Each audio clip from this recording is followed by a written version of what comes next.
Alam mo ang masakit sa trading, minsan hindi yung natalo ka. Ang mas masakit, yung alam mo na may plano ka, pero ikaw mismo ang hindi sumunod. Sinasabi mo na last trade na, promise. Pero pumasok ka ulit. Sinabi mo na, magwe-wait ako ng confirmation. Pero pumasok ka na kaagad.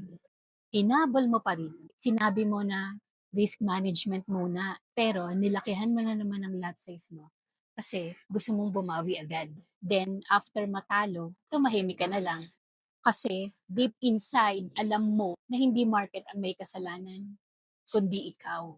That's why trading needs virtue, discipline kahit na excited ka, patience kahit na naiinip ka, self-control kahit gusto mong bumawi agad. Because sometimes, hindi strategy ang kulang.